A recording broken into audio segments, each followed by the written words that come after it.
चलिए स्टार्ट करते हैं। यह वीडियो आपका आधुनिक भारत के इतिहास टॉपिक में 18वीं शताब्दी में उत्पन्न स्वतंत्र राज्य यानी औरंगजेब की मृत्यु के बाद जो मुग़ल प्रांत स्वतंत्र हो रहे थे उस चैप्टर से संबंधित होगा। पिछले पार्ट में हम लोग ने हैदराबाद की स्थापना कैसे हुई थी, जो मुग़ल प्रांत से स्वतंत्र होने वाला पहला प्रांत था। इस वीडियो में हम लोग बंगाल के बारे में पढ़ेंगे कि बंगाल कैसे स्वतंत्र हुआ, उसका संस्थापक कौन था और किन कंडीशन में वो एक स्वतंत्र प्रांत बना था मुग़ल साम्राज्य से। तो आइए शुरू करते हैं। चलिए स्टार्ट करते हैं।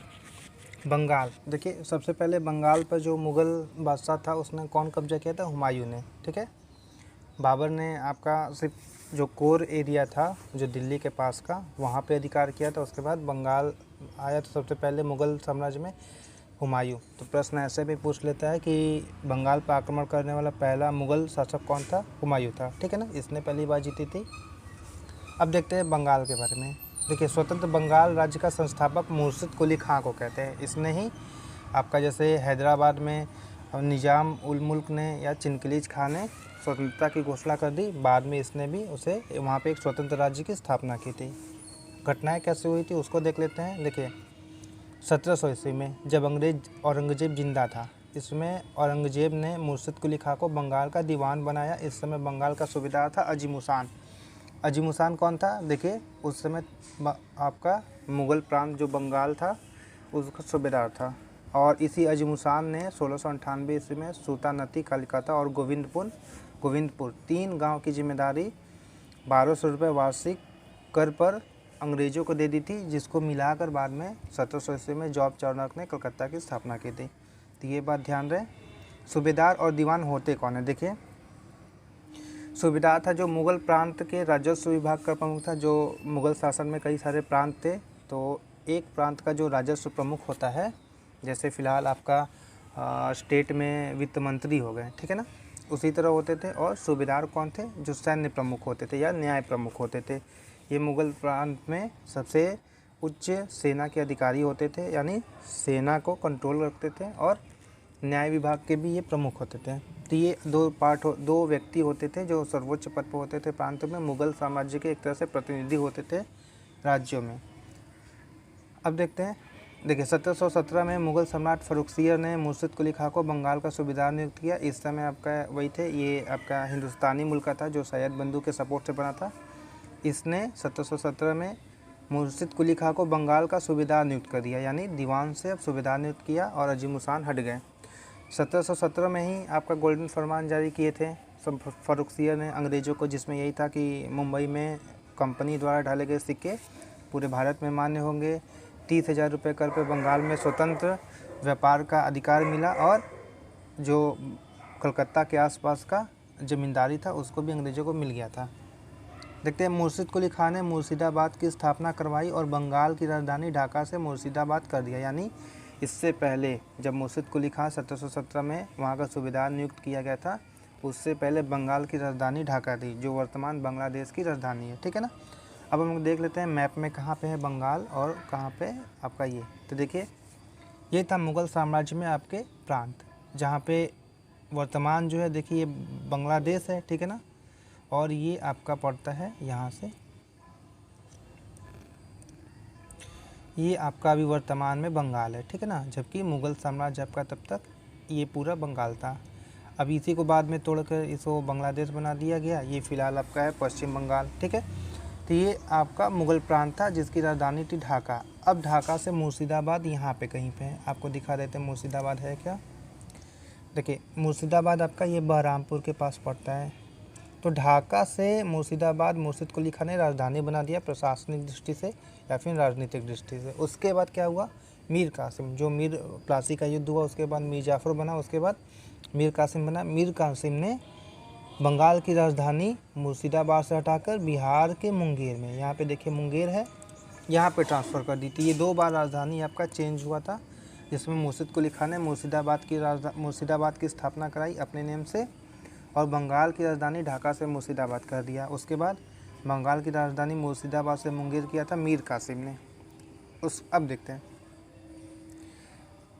1717 में मुग़ल साम्राज्य में आपके प्रांत, जहाँ पे वर्तमान में बंगाल है, ठीक है ना। 1717 में मुग़ल साम्राज्य में आपके प्रांत, ये था मुग़ल साम्राज्य में आपका प्रांत। अब देखते हैं, 1718 में इसके बाद क्या है, मुर्शिद कुली खान ने भू राजस्व की नई प्रणाली यानी इजारेदारी व्यवस्था जिसको बोलते हैं ठेकेदारी व्यवस्था शुरुआत कराई। भू राजस्व यानी जो लगान होते थे, किसान जो आपका लगान देते थे ज़मींदारों को, उसमें एक नई पद्धति इन्होंने बंगाल में स्थापित की, जिसमें था कि 5 साल या 3 साल जो भी आपका ठेके का वर्ष होता था वो आपको एक तरह से लिमिट बनाया गया और उसके अंदर आपको दिया गया किसी ज़मींदार को इतने समय के लिए कि आप यहाँ से लगान वसूलिए, उसमें अपना पार्ट रखिए, बाकी शासन को दीजिए, सरकार को दीजिए, ठीक है। तो ये व्यवस्था आपका मुर्शिद कुली खान ने भू राजस्व की नई प्रणाली जिसको बोलते हैं इजारेदारी व्यवस्था, जिसको बाद में जो वॉरेन हेस्टिंग था बंगाल का पहला गवर्नर जनरल, उसने भी बंगाल में इस व्यवस्था को मॉडिफाइड करके आपको लागू किया था।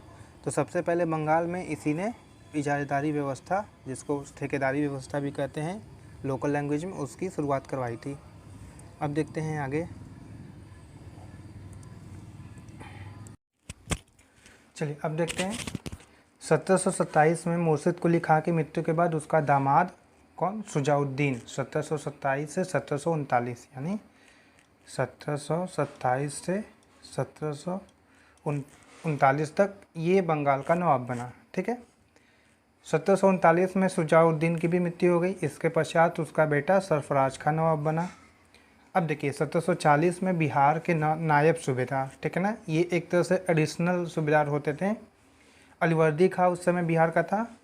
उसने सरफराज खां को गिरिया या घेरिया, जिसको कहीं कहीं गिरिया भी बोलते हैं, कहीं कहीं घेरिया के युद्ध में हराकर बंगाल का नवाब बन बैठा। देखिए ये आपका उस समय का मुग़ल प्रांत थे, जिसमें ये टोटल आपका, जिसमें बांग्लादेश और वेस्ट बंगाल आते हैं, ये बंगाल था, ये आपका बिहार था, ठीक है।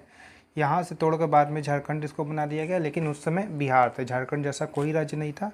तो बंगाल और ये बिहार के नायबों के मध्य, यानी इसके नवाब और इसके नायब सूबेदार, इनके मध्य लड़ाई हुआ घेरिया के युद्ध में, जिसमें आपका अलीवर्दी खां जो था नायब सूबेदार बिहार का, उसने सरफराज खां को घेरिया के युद्ध में हराकर बंगाल का नवाब बन बैठा। अब ये अलीवर्दी खां बंगाल का नवाब हो गया 1740 में। अलीवर्दी खान ने क्या किया, उड़ीसा का एक बड़ा भाग मराठों को देकर उनसे संधि कर ली। इसने वार नहीं अपनाया। तब तक जो मराठे थे, जो पेशवा थे, वो लोग भी काफ़ी आगे बढ़ गए थे, जो उड़ीसा तक उनका साम्राज्य बढ़ने लगा था और इधर मालवा भी उनके कब्जे में आने लगा था, ठीक है। तो उनसे संधि कर ली उड़ीसा का बड़ा भाग देके, जिस पे मराठों का कब्जा हो गया। उसके बाद अलीवर्दी खान ने चंदनगर में फ्रांसीसियों को और कलकत्ता में अंग्रेज़ों को किलेबंदी की अनुमति नहीं दी। किलेबंदी मतलब क्या हो गया, वहाँ पे सिक्योरिटी रखना, अपना सेना रखना, ये सब, ठीक है। देखिए 1673 में फ्रांसीसियों को बंगाल के जो नवाब थे, तत्कालीन नवाब शाइस्ता का, उसने चंदनगर में किला बनाने की अनुमति दे दी थी फ्रांसीसियों को, और फ्रांसीसी ने वहाँ पर फोर्ट ओरेलियंस किला भी बना लिया व्यापार करने के लिए, ठीक है। लेकिन उन्होंने वहाँ पे किलेबंदी भी करनी स्टार्ट कर दी। जो एरिया था वहाँ पे सैनिक अपने रखने लगे, ठीक है। तो इन्होंने क्या किया, वहाँ पे इनको इजाज़त नहीं दी। बोला या फिर आप 1717 के बाद जो अंग्रेज़ों को मिला था फरमान, गोल्डन फरमान मिला था, उसके तहत इनको हो गया था कि ये बंगाल में मुक्त व्यापार करेंगे, चुंगी नहीं देंगे, कर नहीं देंगे, जिससे राजस्व को बहुत ज़्यादा नुकसान हो रहा था बंगाल में। तो इन्होंने क्या किया, या तो आप बाकी जो व्यापारी हैं, देसी व्यापारी हैं, उनकी तरह व्यापार करिए, या फिर आप यहाँ से किलेबंदी मत करिए, यहाँ से हटिए, ठीक है। अलीवर्दी खान ने ही यूरोपियों को मधुमक्खी की संज्ञा दी थी। एक तरह का स्टेटमेंट है जिसमें मधुमक्खी की संज्ञा इस परिप्रेक्ष्य में दी कि जैसे मधुमक्खी होता है फल से या फूल से आपके जो रस होते हैं उसको कलेक्ट करते हैं और अपने छत्ते में कलेक्ट करते हैं, उसी तरह ये जो यूरोपीय कंपनी थे वो भारत से संपदा का दोहन करके यूरोप में कलेक्ट कर रहे थे। एक तरह से यहाँ से आपके दोहन करके सभी चीज़ों का, जैसे गोल्ड हो गया, ठीक है ना, और भी यहीं के पैसे से सामान खरीद कर बाकी जो संपत्ति थी यूरोप में जाके वहाँ के संपदा को बढ़ा रहे थे अपने अपने देश में। तो उसी से तुलना करके अलीवर्दी खान ने कहा, यूरोपियों को मधुमक्खी की संज्ञा दी। इसके बाद देखते हैं क्या हुआ घटना। देखिए 1900 है, ये 1756 में अलीवर्दी खान की मृत्यु के बाद उसका नाती, यानी उसके लड़की या बेटी का लड़का, इसका अर्थ हुआ कि जो सिराजुद्दौला था उसके नाना थे अलीवर्दी खां, तो उसका नाती सिराजुद्दौला नवाब बना बंगाल का। सिराजुद्दौला की मौसी थी घसीटी बेगम, ये भी इसकी बेटी ही हुई। घसीटी बेगम और पूर्णिया का नवाब शौकतगंज और बंगाल सेना का सेनानायक मीर जाफ़र सिराजुद्दौला के शत्रु या विरोधी थे, यानी वो उन लोग को नवाब मानने से इनकार कर रहे थे या फिर उसके खिलाफ हमेशा षड्यंत्र कर रहे थे। और जो प्लासी वार हुआ था 1797 में, अंग्रेज़ों का साथ उन्होंने दिया था। प्लासी कहाँ पे है? मुर्शिदाबाद के पास, जो गंगा क्रॉस करती है, ठीक है ना, उसी के पास एक जगह है प्लासी। आइए देखते हैं प्लासी कहाँ पे है। सबसे पहले देख लेते हैं पूर्णिया कौन सा था। देखिए मैप में पूर्णिया यहाँ पे भी है, ठीक है ना, और मैप में पूर्णिया, ये पुरुलिया है जो कि पहले पुरुलिया था। तो इन्हीं दोनों में से जो नवाब था शौकतगंज वो भी नवाब का विरोधी था, और यहाँ पे था आपका मुर्शिदाबाद, ठीक है। मैप में एक और जगह देख लेते हैं, मुर्शिदाबाद कहाँ पे है। देखिए भारत में वर्तमान आपका वेस्ट बंगाल का मैप है जिसमें मुर्शिदाबाद है, ठीक है ना। जो आज का बहरामपुर है इस मैप में देखिए वही है मुर्शिदाबाद, ठीक है। तो यहीं पे गंगा आपकी क्रॉस कर रही हैं, यहीं पे प्लासी नामक जगह वार हुआ था अंग्रेज़ों और बंगाल के नवाब सिराजुद्दौला के मध्य, जिसमें आपके जो इनके विरोधी थे उन्होंने अंग्रेज़ों का साथ दिया था। और भी थे जिसमें राय दुर्लभ थे, जगत सेठ थे, मानिकचंद थे और अमीन चंद। इन लोग थे जो बंगाल सेना में सेनापति या प्रमुख रूप से सैन्य अधिकारी थे। उन्होंने अंग्रेज़ों का साथ दिया था जिसकी वजह से प्लासी वार में आपके सिराजुद्दौला हार गए थे। कैसे हुई थी देखिए, 1756 के बाद जब सिराजुद्दौला नवाब बना उसके बाद 20 जून 1956 को क्या था, ये अंग्रेज़ थे, इन्होंने व्यापार टैक्स नहीं दे रहे थे, आपके चुंगी नहीं दे रहे थे जिससे नुकसान हो रहा था। तो सिराजुद्दौला ने फरमान जारी किया कि आप भी बाकी व्यापारियों की तरह टैक्स चुकाइए, ठीक है ना। जो इसकी अवहेलना इन्होंने अंग्रेज़ों ने की। उसके बाद क्या हुआ, 20 जून 1956 को कलकत्ता के फोर्ट विलियम किले के एक छोटे से रूम में इन्होंने क्या किया, नवाब ने अधिकार कर लिया कलकत्ता पर, और जो वहाँ का मुख्य भवन था जहाँ से कलकत्ता का प्रशासन चला रहे थे अंग्रेज़, फोर्ट विलियम, इसके किले पर कब्जा कर लिया। और इसके किले के एक छोटे से रूम में नवाब ने वहाँ जो उपस्थित थे 116 अंग्रेज़ उनको बंद कर दिया था एक ही रूम में, और अगले दिन केवल 23 अंग्रेज ही जिंदा बचे थे। इसे ही ब्लैक होल या काल कोठरी की घटना कहते हैं। कब हुआ था, 20 जून 1756। उसमें से 23 जीवित बचे थे, और इन्हीं में से एक था अंग्रेज हॉलविल, जो बाद में जब बंगाल में आपके अंग्रेज़ों का शासन हुआ तो इसको बाद में गवर्नर बना दिया गया, ठीक है ना। जो बंगाल का गवर्नर बना इसने ही यह घटना बताई थी, हॉलविल ने यह घटना बताई थी। कहीं कहीं कहते हैं कि एक बनावटी घटना थी जो कि अंग्रेज़ों को उकसाने के लिए बंगाल के नवाब के खिलाफ बनाया गया था इसके द्वारा।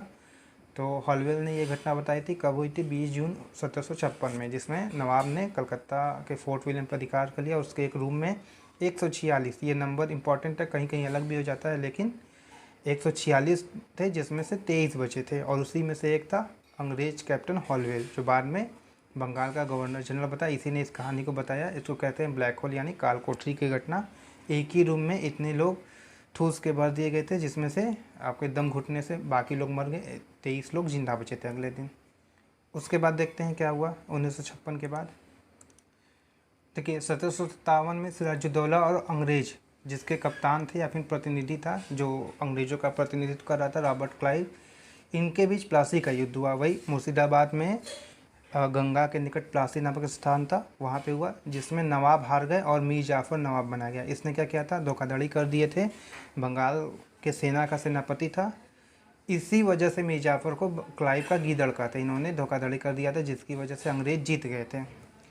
मीर जाफ़र के बाद मीर कासिम नवाब बना, ठीक है, जिसने बंगाल की राजधानी मुर्शिदाबाद से मुंगेर बसाई थी, जो कि प्रारंभ में हम लोग देख लिए थे कि ढाका से मुर्शिदाबाद मुर्शिद कुली खान ने, जो बंगाल का संस्थापक था, स्वतंत्र बंगाल का संस्थापक। उसके बाद मुर्शिदाबाद से मुंगेर आपका कर दिया मीर कासिम ने। तो 2 बार राजधानी बदली गई थी, सबसे पहले ढाका था, उसके बाद मुर्शिदाबाद, उसके बाद मुंगेर।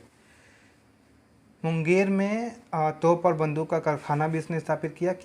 क्या हुआ था कि जब मीर जाफ़र के बाद मीर कासिम बना तो इसने भी अंग्रेज़ों का पिट्ठू बनने से इनकार कर दिया था और उनके खिलाफ तैयारी करने लगी थी, जिसमें यही आपका एक चरण था कि उसने मुंगेर में तोप और बंदूक का कारखाना बनवाया था। फ्रांसीसियों के सहयोग भी इसमें उन्होंने लिया था। अब देखते हैं 22 अक्टूबर 1964 में त्रिगुट वर्सेस अंग्रेज़ों के बीच फिर से बक्सर का युद्ध हुआ, ठीक है ना। आइए देखते हैं बक्सर कहाँ पे है। देखिए बक्सर आपका वर्तमान में उत्तर प्रदेश और बिहार की सीमा के पास है, यहाँ पे है बक्सर। यहाँ पे क्या हुआ, लड़ाई हुआ अंग्रेज़ों और त्रिगुट के मध्य। त्रिगुट में कौन से थे? देखिए त्रिगुट में थे, बक्सर का युद्ध हुआ 22 अक्टूबर 1764 है, 1764 में, जिसमें अंग्रेज जीते। इसके बाद हुई इलाहाबाद की संधि। इसके द्वारा अंग्रेज़ों को मुग़ल सम्राट की ओर से बंगाल, बिहार और उड़ीसा तीनों की दीवानी प्राप्त हो गई। दीवानी का प्राप्त मतलब राजस्व के संबंध में सारे अधिकार अंग्रेज़ों को प्राप्त हो गए। ठीक है। इसके बाद मीर कासिम के बाद उस समय तत्कालीन जो आपका नवाब था वो था मीर कासिम। ठीक है ना। और अंग्रेज़ जो थे, मुग़ल शासक थे, कौन कौन से त्रिकूट में थे बताते हैं। देखिए त्रिकूट में आपके थे मीर कासिम था, बंगाल का जो नवाब था, अवध के जब नवाब थे शुजाउद्दौला, और उस समय तत्कालीन मुग़ल सम्राट कौन थे? शाह आलम द्वितीय। ये एक तरह से त्रिकूट यानी तीनों ने मिलकर संधि की थी अंग्रेज़ों के खिलाफ़ वार करने के लिए। और इसमें बक्सर के युद्ध में आपके अंग्रेज़ों की तरफ से जो कैप्टन था वो था हेक्टर मुनरो, और त्रिकूट की तरफ से था गुरगीन खां। और इसमें अंग्रेज़ों ने जीत लिया, बक्सर के युद्ध में त्रिकूट को हरा दिया, जिसकी वजह से बाद में ये पूरी तरीके से बंगाल में इनका अधिकार हो गया। अब उसके बाद क्या था? देखिए मीर कासिम को हटा दिया गया जब बक्सर का युद्ध जीत लिया। उसके बाद फिर से मीर जाफ़र को बना दिया गया। मीर जाफ़र के बाद नजमुद्दौला बने। नजमुद्दौला के बाद सैफुद्दौला, जो कि अंतिम नवाब थे बंगाल के। कब से बने थे? 1766 से 1770 के बीच में। तो सैफुद्दौला बंगाल के अंतिम नवाब थे। इसके बाद अंग्रेज़ों ने डायरेक्ट रूप से बंगाल का शासन अपने हाथों में ले लिया, और 1772 में अंग्रेज़ों ने बंगाल अपने अधीन ले लिया, और वारेन हेस्टिंग पहला गवर्नर बना बंगाल का। ठीक है ना, गवर्नर जनरल। ठीक है। तो गवर्नर जनरल के बारे में हम लोग अलग वीडियो में पढ़ेंगे। ये था आपका बंगाल से संबंधित कि बंगाल कैसे स्वतंत्र हुआ और बाद में अंग्रेज़ों के हाथ कैसे लगा। इस वीडियो में बस इतना ही। अगले पार्ट में हम लोग देखेंगे अवध यानी आधुनिक जो लखनऊ उत्तर प्रदेश है उसकी स्थापना कैसे हुई थी। ठीक है ना। इस वीडियो में बस इतना ही। Thank you so much.